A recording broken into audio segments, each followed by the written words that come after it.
대구에서 카카오티 블루택시 시범 운행을 두고 택시 노조가 거세게 반발하고 있습니다. 지난달 14일 치러진 수능 성적표가 배부됐습니다. 만점자는 전국적으로 15명, 대구 경북에서는 1명이 나왔습니다. 대구 경북 통합신공항 이전 부지를 주민 투표 결과에 따라 정하기로 한 가운데 의성에서 주민공청회가 열렸습니다. 경산 소월리 유적에서 5세기경 만들어진 것으로 보이는 사람 얼굴 모양의 토기가 나왔습니다.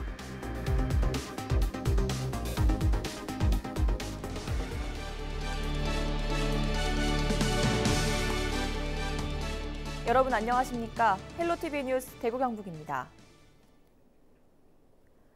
2020학년도 수능 성적표가 배부됐습니다. 대구 경북에서 만점자는 1명인데요.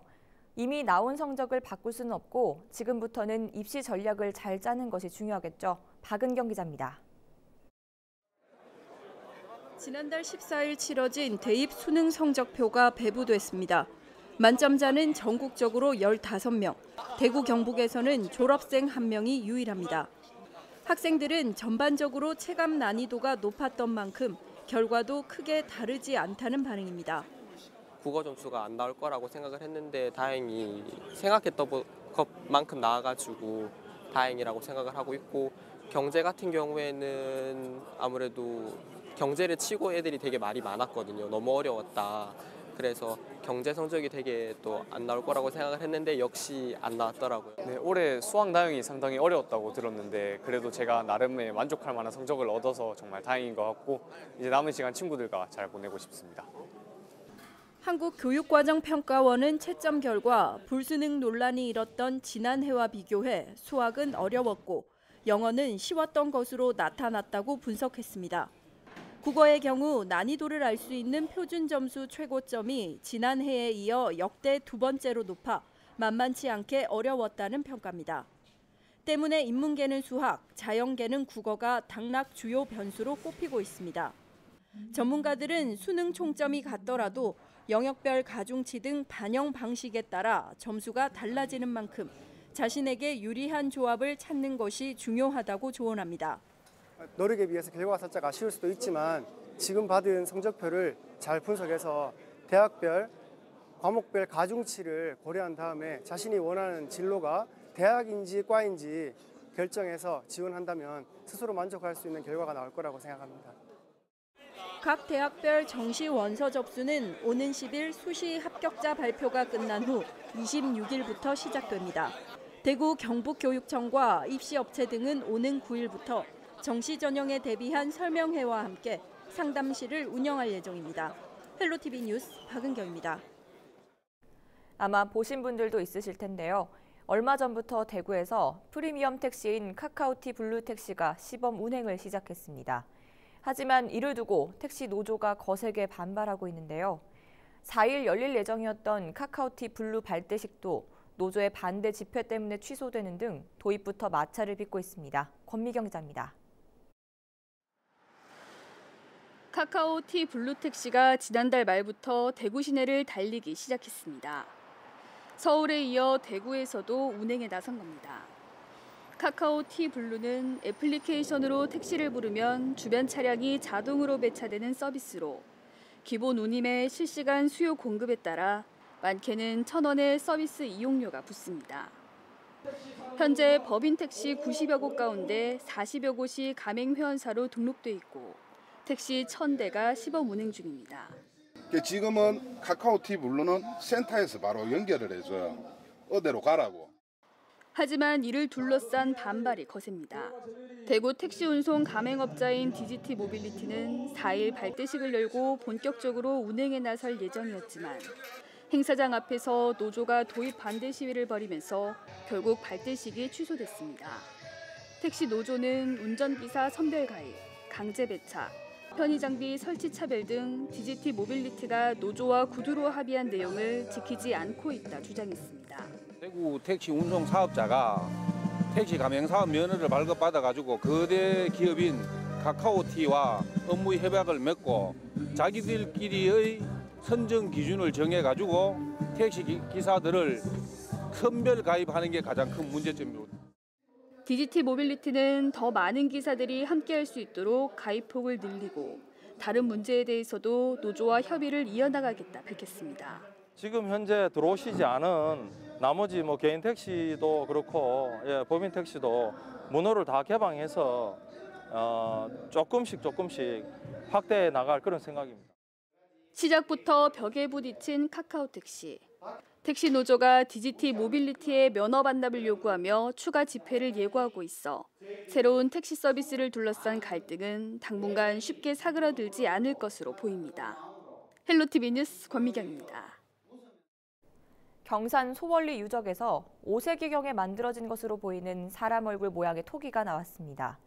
보통 토기는 기린이나 용처럼 신화 속 동물로 장식을 하고 사람 얼굴은 잘 표현하지 않는다고 하는데요. 출토 사례가 드문 데다 장식도 특이해 학계 주목을 받고 있습니다. 이하영 기자입니다. 경산 지식산업지구에 위치한 소월리 유적입니다. 땅 위에 기둥을 세우고 그 기둥 위에 바닥을 만든 고상 건물터가 유적의 중심을 이루고 있습니다. 주변으로 배수를 위한 도랑과 구덩이, 울타리 등을 배치하고 있어 일반적인 거주 목적보다는 특수한 목적의 건물이었을 것으로 추정됩니다.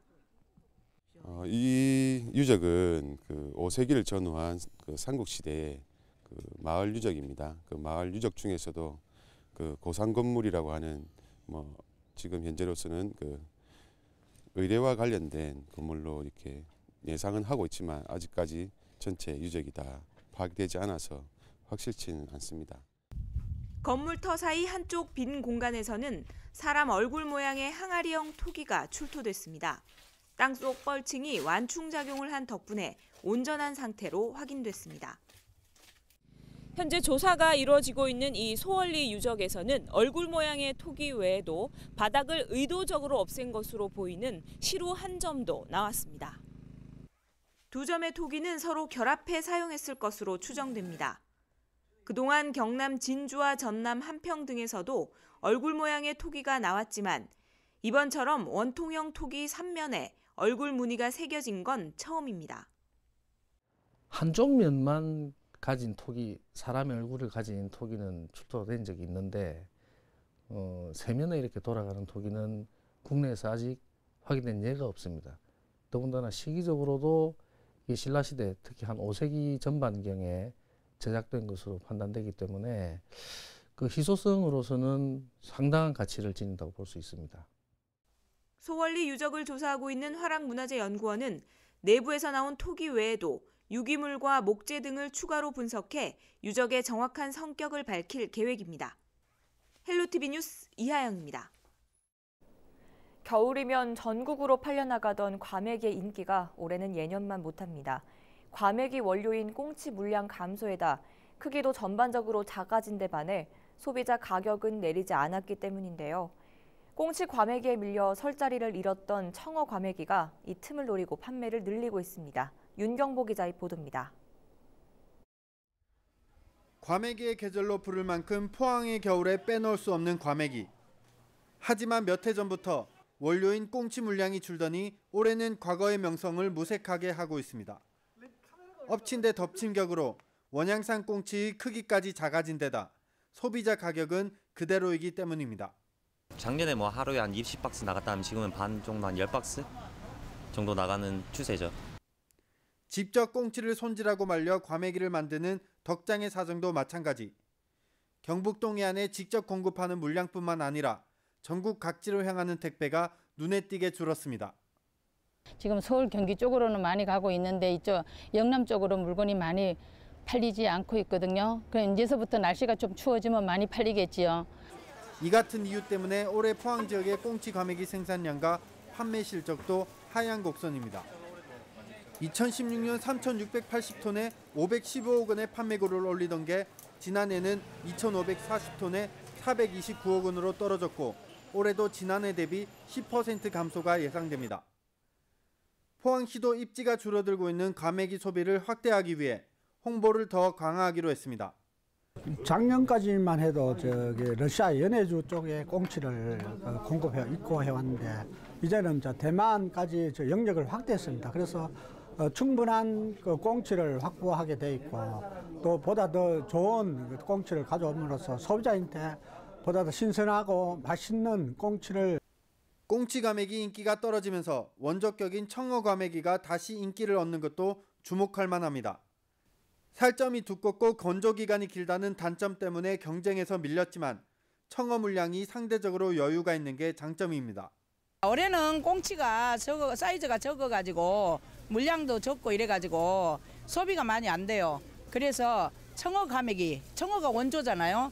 청어 과메기를 지금 많이 손질을 잘해가지고 청어 과메기를 청어도 팔고 꽁치도 팔아요. 꾸준히 품질 향상에 주력하면서 이미지 개선에 성공하는 듯했던 꽁치 과메기가 원료 부족과 상품성 저하로 위기를 맞고 있습니다. HCN 뉴스 윤경보입니다.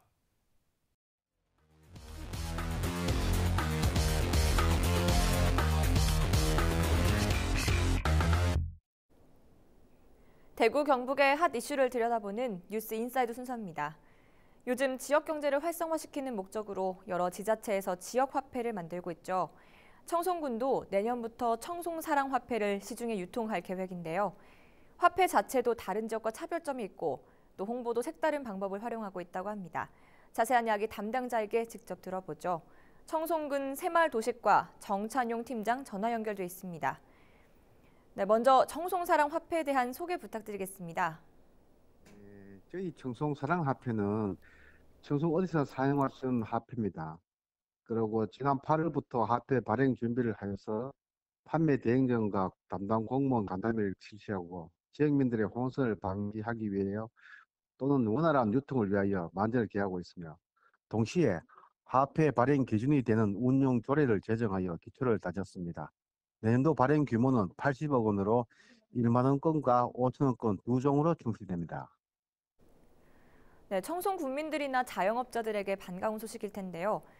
보통 지역 화폐는 가맹점이 정해져 있어서 그 가게에서만 사용할 수 있는데 청송 사랑 화폐는 청송 안에서라면 어디서든 사용할 수 있다고요? 청송 사랑 화폐는 한국조폐공사에 제작되어 위변적 식별이 되는 일반 현금과 같은 종입니다. 사용 방법은 어느 곳에서도 사용되어지며 거스름도 어느 사용 금액에 관계없이 다 환전되어 줄 수가 있습니다. 전국에서 최초로 재유통이 가능토록 시스템화되어 있으며 유효기간은 1년으로 유효기간이 전 화폐는 유통되지 못하며 환전은 6월과 12월 두 달간만 되어 현금처럼 유통과 재유통이 반복되도록 유도하여 지역 경제를 살리는 마중물 역할을 하게 될 것입니다. 네, 화폐 금액의 70% 이상 써야 거스름돈을 받을 수 있다는 등의 기준이 없다는 말씀이신데 청송사랑 화폐는 어디서 살 수 있나요? 저희 청송사랑이면 청송 관내 금융기관 어디서나 살 수 있습니다. 우체국을 포함하여 농협, 새마을금고, 산림조합, 신협, 축협 등에서 구입할 수 있으며 개인은 월 50만 원, 연 500만 원으로 제한되어 판매됩니다. 평상시에는 5%, 명절에는 10%의 할인 혜택이 주어져 지역민들의 가게에 큰 도움이 될 것으로 생각됩니다. 그렇군요. 이렇게 발행한 지역 화폐가 잘 유통되려면 홍보가 중요할 텐데요. 청송군에서는 애니메이션으로 홍보 영상을 제작하셨다면서요. 청송 사랑 화폐를 홍보하기 위하여 애니메이션을 제작했습니다. 각종 행사 시에 상영함으로 지역민들이 사용하기에 혼선이 없도록 화폐의 구입처 또는 사용처 또는 한도액, 유효기간 등 다양한 정보를 담아 제공하고 있으며 청송군에서 지급하는 또는 농민수당, 택배비 지원 사업도 청송사랑화폐로 지급되는 내용을 담고 있으며 청송군청 홈페이지 및 관련 부서에 문의하시면 영상을 확인, 메일로 받아볼 수 있도록 하고 있습니다. 결국 청송군청과 판매 대행점에서 바로 정보를 얻을 수 있다는 것입니다. 네, 마지막으로 이 청송사랑 화폐를 발행함으로써 어떤 기대 효과가 있을 거라 보시는지 말씀해 주시고 덧붙일 말 있으시면 간단히 부탁드리겠습니다. 기대 효과는 지금 80억쯤 유통을 시키면 한 250억 가까이의 유통이 거치면 그 정도의 효과를 얻을 수 있을 것 같습니다. 청송사랑화폐로 지급되는 농민수당이나 택배비 지원 사업, 더불어 공무원 봉급 등은 지역 경제를 살리는 밑거름이 됩니다. 국민들께서나 청송을 찾는 관광객들은 청송사랑화폐로 구입하여 사용하시면 작게는 본인, 가게에 도움이 되지만 크게는 지역을 살리는 위대한 일이 있다고 보시면 될 것 같습니다. 저희들이 사용이 만약에 주민들이 협조가 많아서 많이 주어진다면은 금년은 뭐 내년도에 80억 예상을 하고 있지만 상반기 어느 정도 수요가 빨리 지난다면 재발행해가지고 더 지급할 그런 예정입니다. 청송 사랑화폐를 많이 이용해 주시기 바랍니다. 감사합니다. 네, 오늘 말씀 고맙습니다. 말씀하신 것처럼 주민과 관광객들이 청송사랑화폐를 많이 활용해서 지역 경제에 큰 보탬이 됐으면 좋겠습니다. 지금까지 뉴스 인사이드였습니다.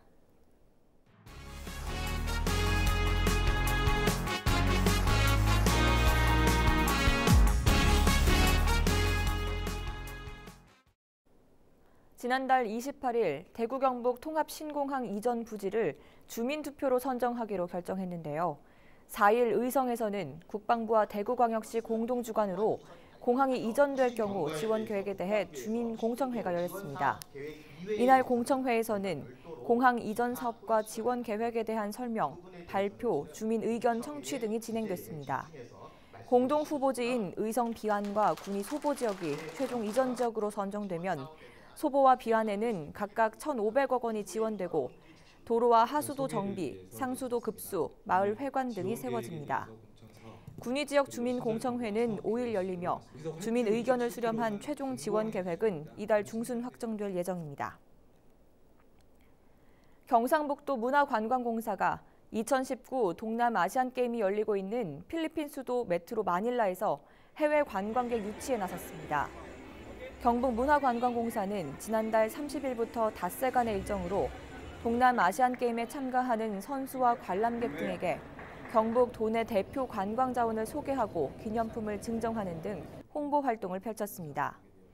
김성조 경북관광공사 사장은 내년은 대구 경북 관광의 해인 동시에 가까운 일본에서 도쿄올림픽이 열리는 만큼 해외 전지훈련단 유치에도 총력을 기울이겠다고 밝혔습니다. 경주문화재단이 새해 소망 전광판 손출 이벤트를 진행합니다. 경주 시민이면 누구나 참여할 수 있으며 오는 13일까지 이메일로 사진과 메시지를 제출하면 됩니다. 모집된 사진과 메시지는 영상으로 제작돼 이달 30일부터 새해인 1월 10일까지 경주 예술의 전당 외벽 대형 전광판에 송출될 예정입니다. 대구 동구는 오는 24일까지 장애인 전용 주차구역에 불법 주차하는 차량 단속에 나섭니다. 점검은 구청, 행정복지센터, 도서관 등 동구 지역의 공공시설과 주차 위반 민원이 많은 곳에서 집중적으로 이루어집니다. 장애인 전용 주차구역은 주차 가능 표지를 부착한 차량만 이용할 수 있고 주차 가능 표지가 있더라도 장애인이 운전하지 않았거나 타고 있지 않으면 주차할 수 없습니다. 적발되면 불법 주정차는 10만 원, 주차 방해 행위는 50만 원의 과태료가 부과됩니다. 경상북도가 청년들의 지역 정착을 돕기 위해 창업 자금을 지원하기로 했습니다. 대상자는 만 39세 이하 부부 가운데 1명 이상이 1년 이상 경북에 주소를 둔 창업 희망자로 관련 사업 계획서를 제출하면 심사를 거쳐 선발하게 됩니다. 참여를 원할 경우 오는 20일까지 경북 청년 정주 지원센터로 접수하면 되며 선발된 20명에게는 정착 활동비 등 창업자금 6천만 원이 지급됩니다.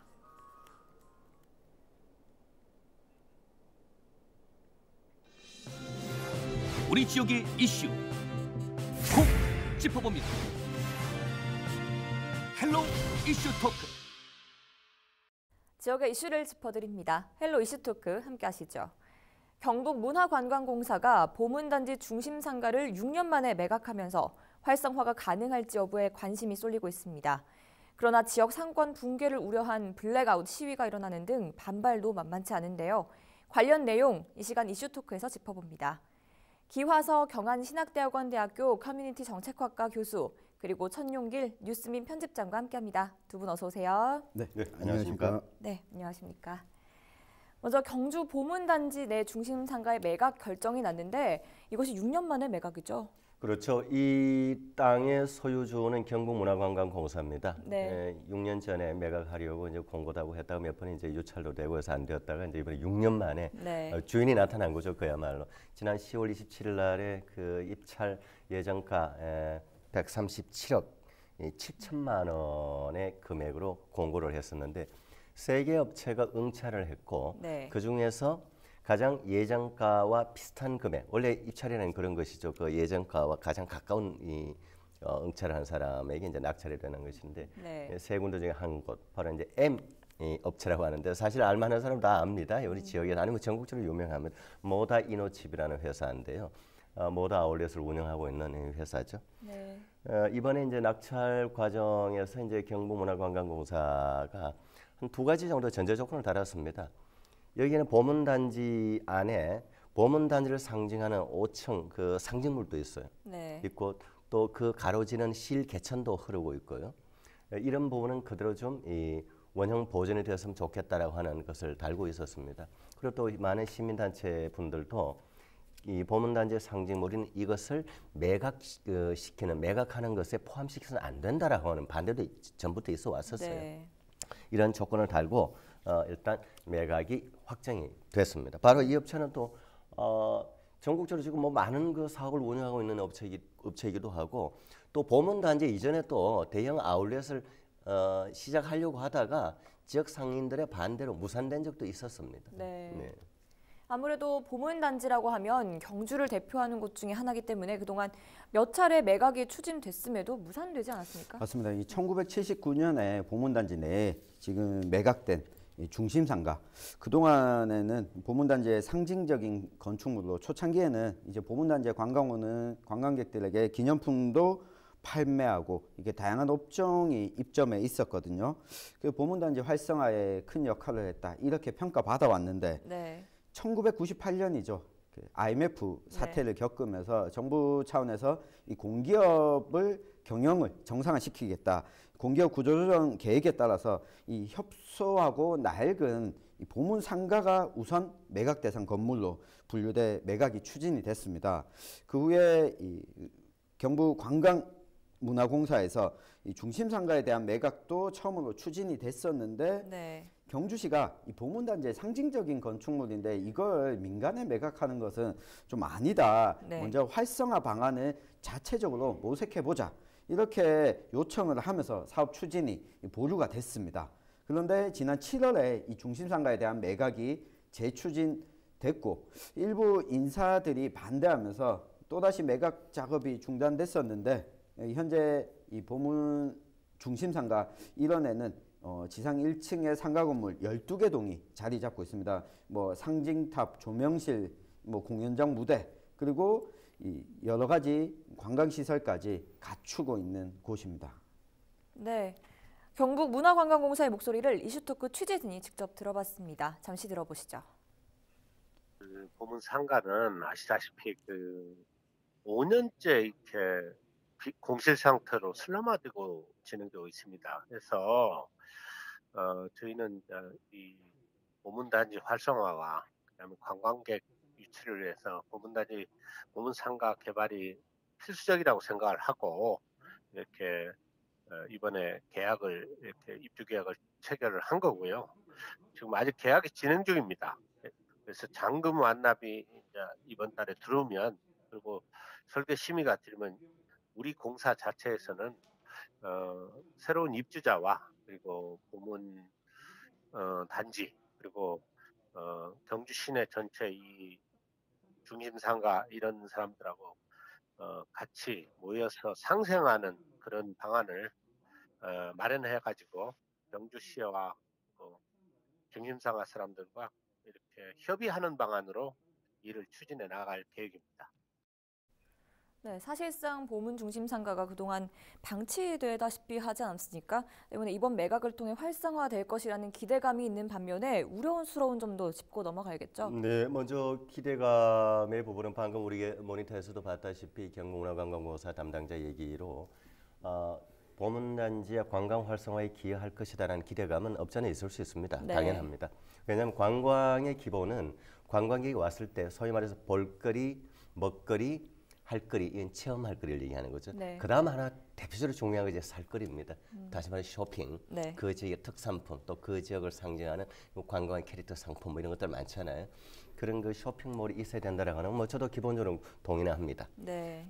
그러나 그 다음에 이제 이 좀 우려스러운 부분에 대해서는 또 몇 가지 얘기를 나눌 필요가 있는데 네. 첫째 핵심적으로는 보문단지가 경주 시내와 그렇다고 해서 엄청 먼 거리가 아니거든요. 네. 그러면 보문단지에 이런 대형 쇼핑몰 같은 것이 생겨버리면 시내 쪽에 중심부에 기존에 있어왔던 상인들, 상권이 무너질 가능성이 있다. 네. 그래서 반대를 해왔죠.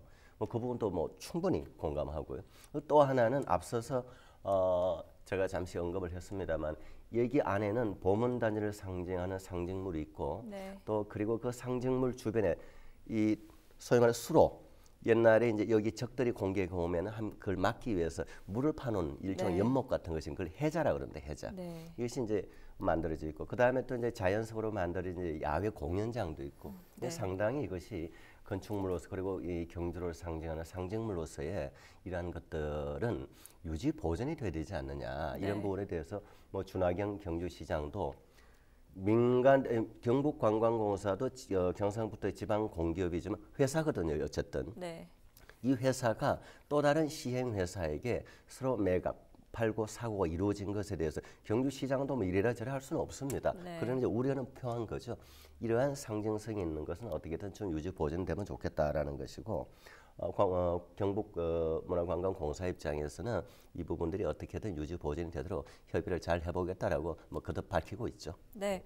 경북도의회는 5분 발언을 통해 보문단지 매각을 반대하는 입장을 분명했습니다. 이 내용도 좀 살펴볼까요? 네, 이 보문관광단지가 조성이 되기 시작한 게 1974년부터 78년까지 약 당시 돈으로 240억 원을 투입해서 조성을 했거든요. 당시 공사비를 이 대규모 공사비를 국내에서 조달할 수 없어서 세계은행으로부터 이 차관을 빌려가지고 조성을 했습니다. 그러니까 그만큼 당시 국가적 차원에서 이 보문관광단지에 돈을 썼고 이 돈은 어떻게 보면 우리 시민들이 냈던 세금이었던 거죠. 네. 처음 조성됐을 때는 관광객들이 몰려오고 관광단지가 시민들로부터 좀 관광도 하고 숙박도 할 수 있는 공간으로 자리 잡았었는데 이게 98년 앞서 말씀드렸다시피 IMF를 거치면서 이 관광공사의 재정이 악화되면서 이걸 가지고 있던 건물들을 매각하는 방식으로 경영 정상화를 하겠다 추진을 하게 됐습니다. 네. 이어서 소유권을 경북문화관광공사가 이어받았는데 부채 상환을 하겠다라는 목적으로 2019년 올해죠. 7월에 도지사 승인 없이 감정가액 137억 7천만 원에 매각 공고했다가 이 경북도의회 지적을 받고 철회를 했습니다. 그랬다가 다시 9월 27일에 매각 공고를 하게 되는데요. 네. 이 5분 발언에 나선 이 박차양 경북도 의원은 이렇게 지적을 했습니다. 보문단지 활성화 노력이 막 이제 다시 시작되고 있는 시점에서 한국 관광의 역사를 담고 있는 이 보문 상가를 매각하겠다는 것은 경주 문화관광을 활성화하는데 전혀 도움이 되는 방식이 아니다. 네. 이 역사와 문화는 사라지면 결국 다시 되살릴 수 없다. 다시 재검토해야 된다. 이렇게 지적을 했습니다. 앞서서 이 경북 이 관광공사가 밝힌 목적, 부채 상환. 그러니까 경북관광공사가 가지고 있는 빚을 갚기 위해서 빠르게 빚을 상환할 수 있는 방법인 가지고 있는 보문단지 상가를 매각하는 것. 이것만 놓고 추진하다 보니까 지금 많은 반대에 부딪히게 된 겁니다. 네. 앞선 우려와 같이 시장 상인회 또한 매각을 저지하고 나섰는데요. 도심 상권이 무너질 것이라고 목소리를 높였다고요.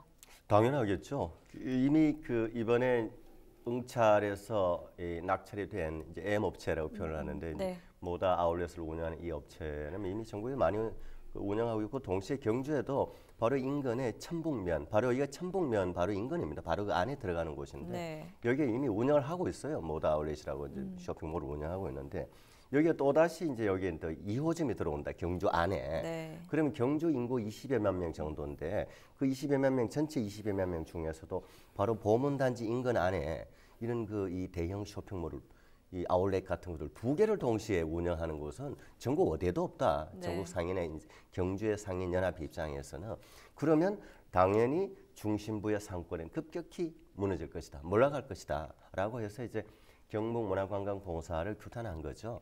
경북문화관광공사가 이렇게 원칙 없는 이 매각을 하고 이 무슨 부동산 떴다방이냐 이런 식으로 이제 막 긴급 기자회견을 규탄을 했는데 그 부분도 저는 뭐 상인들 입장에서는 저는 충분히 저는 공감을 하는 얘기고 네. 이 부분에 대해서 제가 앞서도 이제 그 몇 차례 이제 얘기를 했습니다만은 여기에 있는 이제 상징물을 이 청자께도 언급을 했잖아요. 이제 이 경북문화관광공사가 만들어지고 또 여기 이제 보문단지가 만들어진 근원적 배경을 좀 살펴볼 필요가 있죠. 네. 좀 지켜야 되죠. 일정 부분은.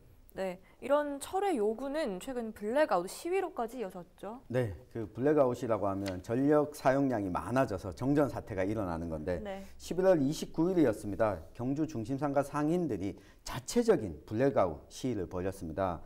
이날 시위는 보문상가를 매각한 것에 대한 항의라고 밝혔는데 네. 자신들이 운영하고 있는 상가 건물에 전원을 다 내리게 된 거죠. 이날 시위에 참여한 상인들은 보문상가를 그동안 방치하고 슬럼화시킨 게 경북문화관광공사가 아니냐. 이 무능하고 구태의연한 경영을 해놓고 이제 와서 보문단지에서 중심 부위에 있는 보문상가 땅을 사기업인 이 모다 이노칩에 매각한 것은 엄청난 이 경주 시민들 그리고 상인들을 무시하는 태도다. 이렇게 분노를 모아서 블랙아웃과 침묵으로 나타냈다. 이렇게 밝혔습니다. 네. 그리고 한 가지 또 지적된 게 이 모다 이노칩, 모다 아울렛이라는 매장을 운영하고 있는 이 업체가 네. 전국 각지에서 골목 상권을 좀 침탈하고 여러 갈등을 많이 불러일으켜왔다. 이런 이 부도덕한 기업이 도대체 왜 이런 이 공사가 이런 부도덕한 기업에다가 이 땅과 건물을 내어주느냐 이런 비판의 목소리를 높였습니다. 네, 상인 회장이 직접 언급한 내용도 영상으로 잠시 만나보겠습니다. 한 5년 동안 거의 중심상가는 한 40% 이상이 지금 매출이 줄고 또 시내 1층 기준으로 한 400개 정도의 점포가 있는데 100개 정도가 지금 문을 닫고 지금 공실로 있습니다. 그래서 2호점에 이어서 보문 3호점까지 들어오게 되면 그곳에는 그 의류뿐만 아니라 식음료 그리고 생활용품 이런 것들이 한 350개 정도의 점포가 들어올 수 있습니다. 평수가 워낙 넓다 보니까. 그래서 그렇게 되면 저희 중심상가만 피해를 입는 게 아니라 그와 관련된 경주에 있는 소상공인들이 전체가 다 피해를 입고 경주의 서민 경제 자체가 올라갈 수 있다는 그런 우려감을 저희는 갖고 있습니다. 저희는 그 보문 자체는 보문 관광단지의 원래 특성이 뭐냐면 관광, 휴양, 레저 이쪽에 특화되어야 되는 게 맞고요. 그러면 거기에 맞는 컨텐츠가 가져올 수 있는 그런 기업이 유치가 되어야 되지 그 단순 그 복합 아울렛이 들어온다고 해서 외국 관광객이 들어오고 또 국내 관광객이 보문을 찾는다. 이거는 너무 단순한 생각이고요. 네, 상인들이 주장하는 지역 상권을 죽인다는 이야기는 사실 일정 부분 근거가 있습니다. 이 M 업체가 꼼수 운영 논란을 야기했던 인천 부평 사례가 있지 않습니까? 그렇죠. 이제 상인들이 얘기하는 부분도 그 근거 없는 얘기가 아니고 이제 사례를 가지고 얘기한 건데 네. 실제로 인천 부평의 바로 이 M 업체가 인천 부평시청에는 이제 M 백화점을 네. 열겠다라고 이제 그 승인 신청을 했죠. 네. 그런데 그러면서 동시에 이제 지역의 소상공인들과의 이제 상생 협력 차원에서 백화점을 개설하게 되면 이제 지상 1층 그리고 또 지상 6층에는 의류를 판매하지 않겠다라고 이제 상생 협약까지 맺었고 그걸 조건으로 해서 부평시에서 승인을 냈는데 네. 실제로는 상인들이 봤더니 실제로 아울렛처럼 운영을 하더라. 실제로는. 네. 그걸 다 목격을 하고 이제 그 항의를 한 거죠. 그러니까 이제 이 M 업체 입장에서는 지금 공실이 되어서 임대가 나가지 않으니까 일시적으로 지금 이렇게 뭐 판촉 행사 같은 걸 좀 했다. 네. 이제 이렇게 얘기하는데 이게 과연 어느 것이 맞는 얘기일까? 제가 봤을 때는 상인들은 꼼수라고 표현하는 것이고 업체는 업체대로 어쩔 수 없는 상황이라고 얘기를 하는데 어쨌든 현재까지 부평의 사례에서는 꼼수 그리고 또 상인들이 염려하고 우려스러운 이 행태들이 있어 왔다라는 것은 명확한 사실입니다. 네, 더욱이 M 업체가 유통법 위반으로 처벌을 받거나 갑질 논란을 일으키는 뒷말이 많았던 것도 이 반대 여론에 기름을 부은 게 아닐까 싶은데요. 어떻게 네. 보십니까? 네, 그 앞서 이 모다 아울렛이 판촉 행사비를 납품업체에 떠넘겨서 이 공정거래위원회에 적발이 돼서 시정명령과 함께 또 과징금 4억여만 원을 부과받기도 했거든요. 네. 내용을 살펴보면 이렇습니다. 공정거래위원회 조사 결과 이 모다 아울렛이 2017년 9월과 11월 가격 할인 행사인 창립 15주년 행사와 2017년 이 모다데이 행사를 실시했는데 네. 이 과정에서 사은품 비용, 광고 문자 발송 비용, 또 가격 할인에 따른 비용 등을 이 570여 곳의 납품업체에다가 떠넘긴 거죠. 이걸 보면 계약서를 작성할 때 서면으로 약정 없이 이걸 납품업체에 떠넘기고 또 상품 공급 계약서에 반드시 기재해야 되는 내용을 작성하지 않은 것 네. 때문인데요. 네. 이런 걸 보면 납품업자의 매장 위치 등을 그동안 이 M업체가 구두 약정 형태로 정해서 운영을 해왔거든요. 이게 꼭 그 서면에 기재가 되어 있어야 하는 사항인데 이 비용을 만약에 비용이 많이 지출하게 되면 이걸 들어와 있는 업체에다가 떠넘겼던 거죠. 이걸 보면 상인들의 입장에서는 새로운 아울렛 매장이 생기게 되면 경주 중심 상가에서 장사를 하던 상인들 일부도 이 아울렛에 들어갈 수도 있는 상황이거든요. 네. 그러면 이렇게 이 업자에게 갑질을 하는 이런 대형 매장이 들어오게 되면 과연 우리 그 경주 지역 상인들에게는 이걸 받아들일 수 있을까? 이런 부분이 남게 되는 거죠. 의구심을 계속 품을 수밖에 없게 되는 거죠. 네, 이런 우려에 대한 M업체의 입장은 뭔가요? 네, 지금 방금 우리 천 교수께서 얘기하는 이제 이 M업체의 그 유통 판매 과정에 어떤 뭐 갑질의 여러 가지 이제 우려고 또 하나 이제 굉장히 그 우려되는 부분에 대해서 네. 이 상권 지역의 보문단지 안에 원래 있어왔던 그 이 상징물 뭐 이러한 것들에 대해 유지 보존에 대한 이제 우려가 이제 핵심이거든요 지금. 네. 이 부분에 대해서 이제 업체는 이렇게 얘기를 합니다. 일단 12월달에 이제 잔금을 치르고 나면 소유권이 완전히 넘어오니까 그때 가서 이 부분을 검토하겠다라고 이제 업체에서는 얘기를 하고 있는데 네. 이 부분은 저는 이미 매각이 되고 난 다음에 소유주가 바뀐 시점에 이것이 법적인 효력이 어떻게 될까? 저 스스로도 우려가 됩니다. 네. 네. 마지막으로 보문 중심 상가를 어떻게 원만하게 풀어가야 할지 두 분 의견 덧붙여 주시면 좋을 것 같습니다. 네, 지금 남은 절차를 보면 문화관광공사가 지금 137억 7천만 원에 매각 계약을 했고 계약금 10%를 받은 상황이거든요.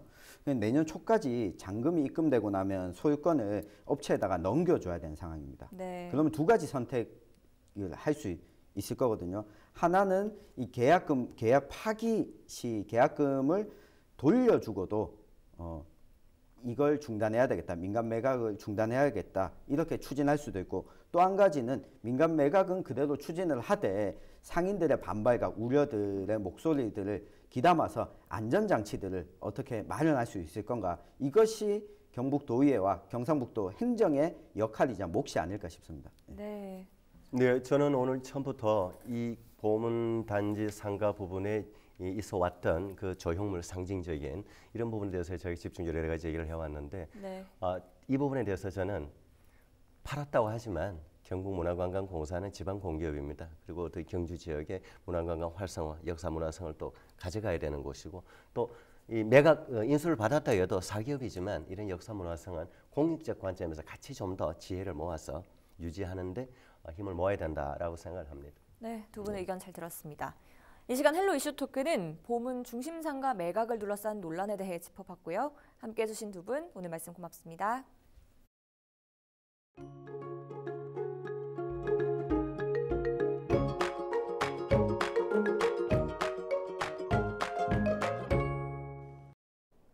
목요일 우리 지역은 대체로 맑고 새벽 사이 곳곳에 눈이나 비가 내리는 곳이 있겠습니다. 자세한 날씨 전해드립니다. 5일 목요일 날씨입니다. 우리 지역 아침 기온은 영하 3도, 한낮 최고 기온은 4도가 예상됩니다. 하늘은 구름 한 점 없이 맑을 것으로 보입니다.